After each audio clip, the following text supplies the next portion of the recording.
Hi everyone, this is Teacher Ethel, and today I will be discussing about portfolio, its nature, characteristics, types, advantages, and disadvantages.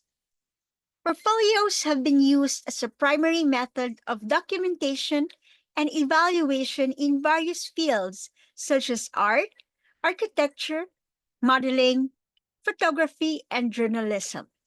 In education, portfolio is defined as a limited, meaningful, and purposeful collections of student work, typically illustrated by presenting and reflecting on different assessments.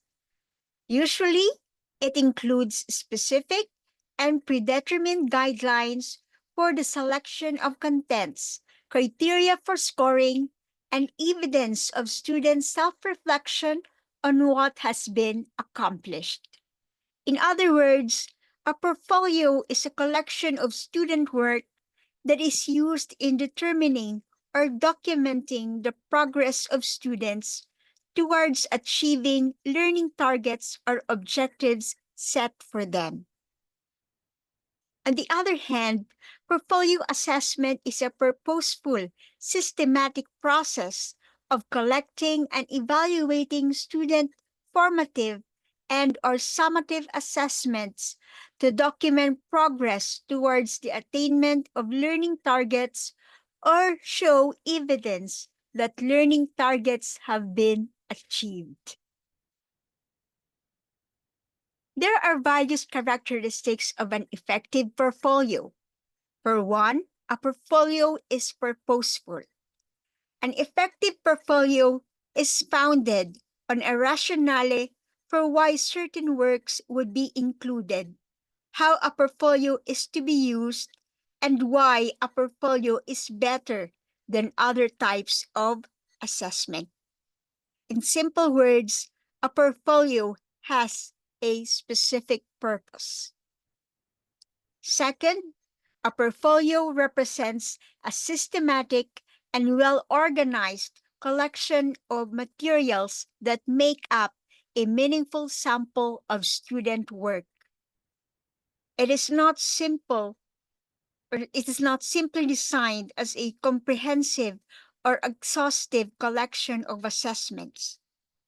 The things you include in your portfolio are organized in a meaningful way.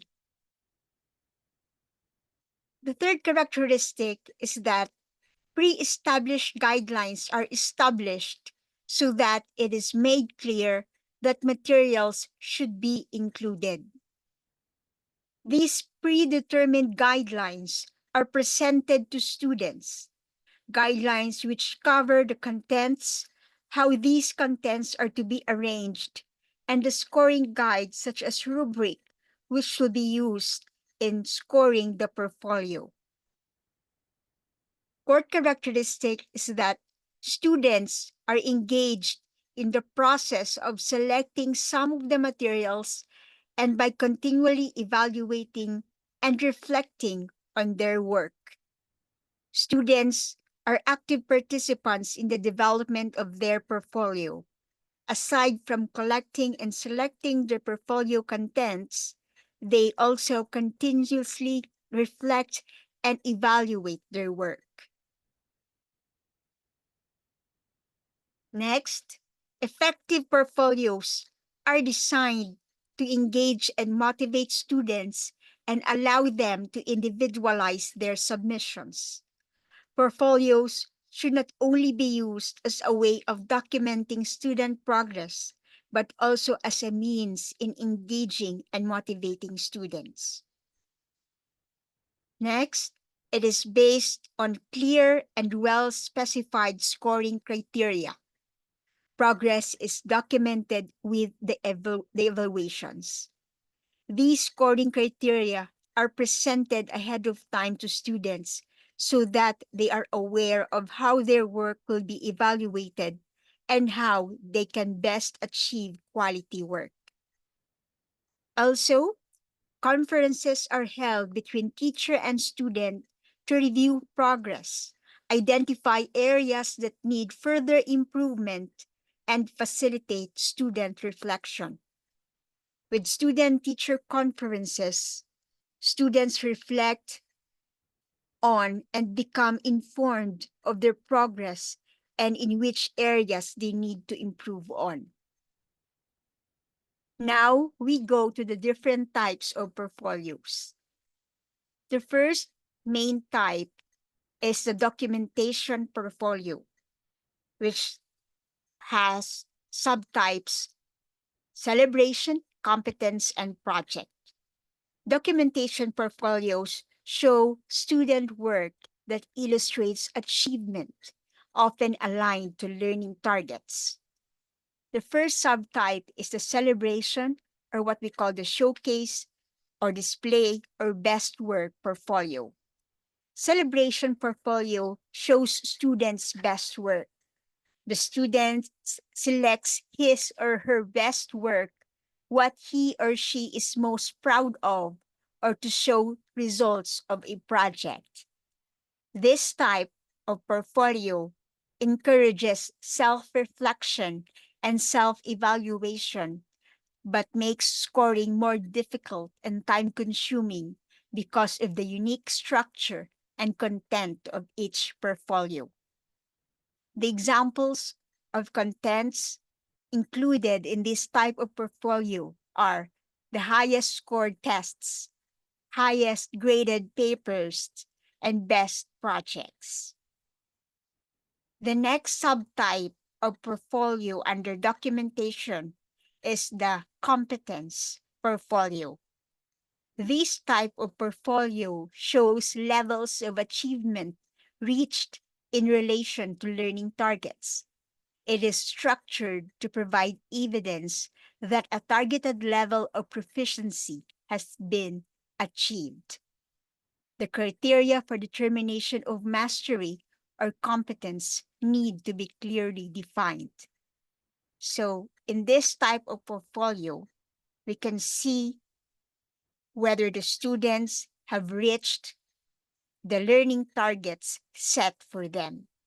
So, examples of contents included in this type of portfolio are evidences that show mastery of each competency needed to do the work set for the students. And the third subtype of portfolio or documentation portfolio is what we call the project portfolio. This type of portfolio illustrates competence on completion of single task. It focuses on a single example or illustration of the competence of the student. It can be very engaging, especially in digital format. And there is documentation of reaching each important target. So this specific type of portfolio focuses on the completion of a single task or activity. So examples of contents that are included in this type of portfolio are the subject unit final presentation, the small group project on identifying chemicals in water. So we can see that this type of portfolio is more subject specific or a task specific portfolio. Now we go to the second main type of portfolio, that is what we call the growth or working portfolio. So this type of portfolio shows improvement of student competence over time. This includes a selections of student work that are collected at different times to show how skills have improved. Most of the examples are selected by teachers or are predetermined. They are excellent for documenting progress and providing concrete examples that show changes over time. So in this type of portfolio, we can see the step-by-step changes or improvement in the student's competence. So examples of the contents of this type of portfolio are writing that show differences in skills, it can also be drawings from the first part of the semester to the last week of the semester. Can also include various drafts of other skills that are expected of students to achieve at the end of a particular unit or period of um, their learning. So those are the types of portfolios. And what are the advantages of portfolio assessment? The first advantage is that it promotes student self-assessment. Students are actively involved in self-evaluation and self-reflection. Students become part of the assessment process and they reflect on their performance and accomplishments, critique themselves, reflect on and evaluate their progress. In portfolio assessment, students also apply decision-making skills in selecting certain works to be included and providing justifications for the inclusion of these works. Second, portfolio assessment promotes collaborative assessment. Assessment is most effective when it is done with others. Students learn from peer reviews and teacher feedback. They may evaluate the work of others and interact with teachers to come up with a better understanding of the quality of their performance. Students can learn while collaborating with teachers and peers as they work on and evaluate their portfolio. Third advantage is that portfolio assessment enhances student motivation.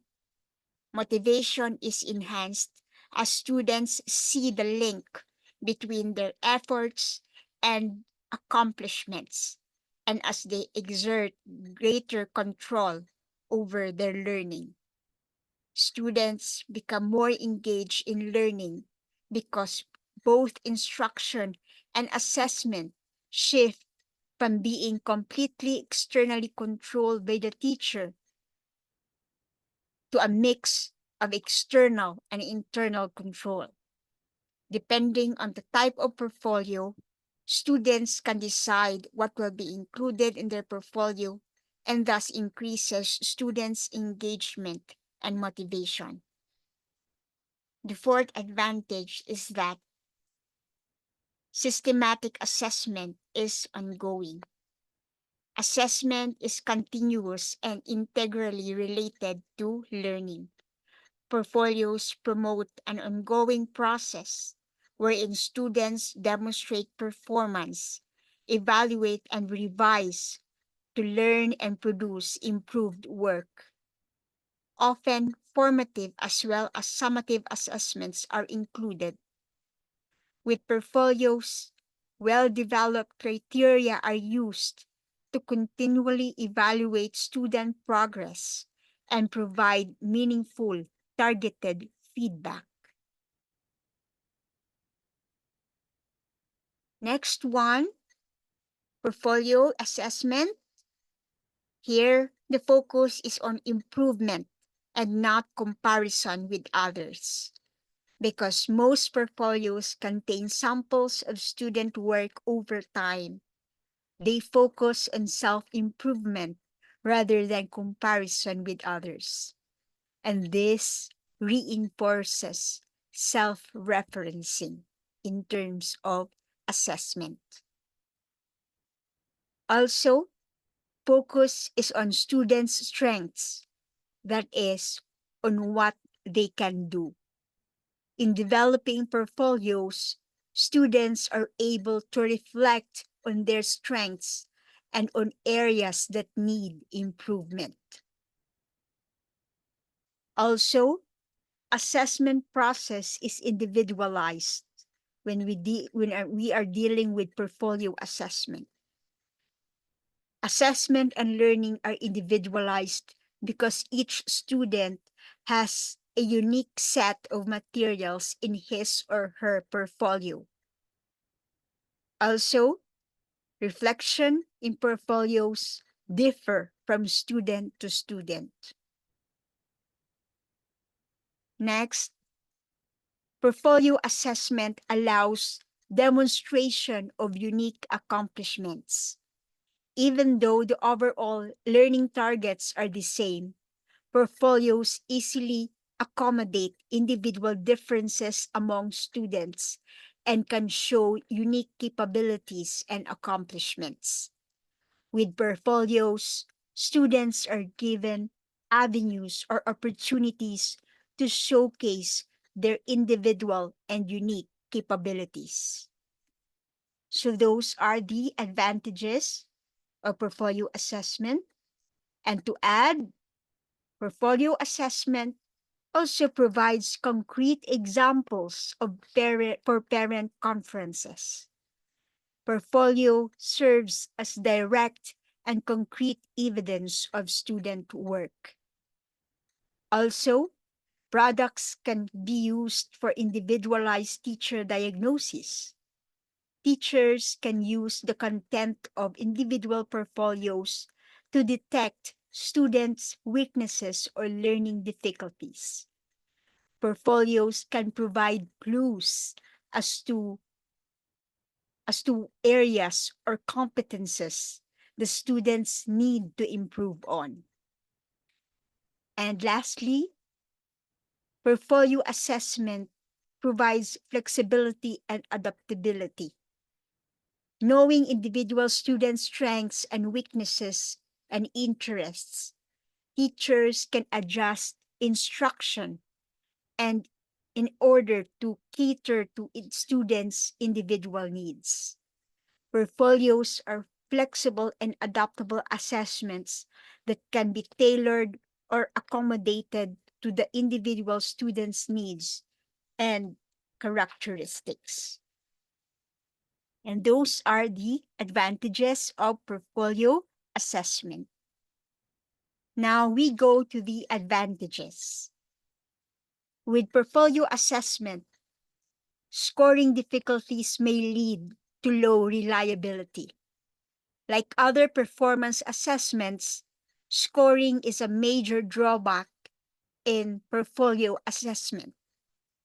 Not only is scoring time consuming, but research on the reliability or precision of scoring contents has shown that it is also difficult to obtain high inter-rater reliability.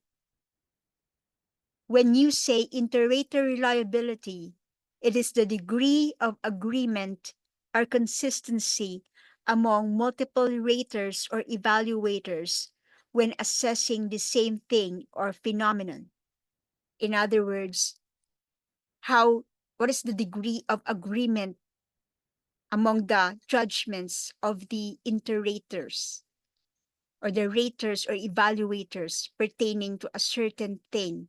Like, for example, a group of raters are gathered in order to rate or evaluate a certain portfolio or a product or a performance. And if they agree with their rate or evaluation, then we can say that it has a high inter-rater reliability. But with regards to portfolio assessment, usually there's low inter-rater reliability because the criteria may be too general or the raters may not have received much training in evaluating the portfolio. Second disadvantage of portfolio assessment is that teacher training is needed. Teachers lack knowledge or training necessary for implementing portfolio-based student assessment. Next disadvantage is that it is time-consuming to develop criteria, score, and meet with students. Effective portfolio assessment takes considerable time and resources. Many hours are needed to design the portfolios and scoring criteria or learn the digital platform that will be used in creating the portfolio. and many more hours will be spent reviewing, scoring, and conferencing with students and parents. Additional time may be needed to obtain the training to feel confident and to implement portfolios properly. The next disadvantage is that in portfolio assessment, students may not make good selections of which materials to include. Students may not always have the ability of selecting the most appropriate materials to include in their portfolios, which will provide an adequate evidence of their attainment of standards or learning targets. Also, sampling of student products may lead to weak generalization. With portfolios, you generalize from a sample of the examples of contents and demonstrated performance according to the criteria to the broader learning targets. In doing this, you will need to be careful that the generalization is justified, that what is in the portfolio provides each student with a fair opportunity to demonstrate his or her level of competency on the general learning target. Sometimes, the samples of work provided in the portfolio are not enough to generalize or conclude something about the performance or work of students. And last one, in portfolio assessment, parents may find portfolios difficult to understand because they are not familiar with the new system of assessment. Some students may be unfamiliar or pessimistic towards the use of portfolio in assessing their students or their child's performance. So those are the advantages of portfolio assessment. The key points that you have to remember are the following. Portfolio assessment is a systematic and purposeful collections of student work typically illustrated by presenting and reflecting on different assessments. Different types of portfolio include documentation and growth. And under documentation, we have celebration, competence, and project portfolios. Portfolios promote self-assessment, collaboration, and enhance motivation. And portfolios assessment can be time-consuming to develop criteria, to score, and to meet with students. So that ends our discussion on portfolios, its nature, characteristics, types, advantages, and disadvantages. And these are the references used in this video. Thank you for watching and hope this video helps. Stay safe and healthy always. See you in my next videos.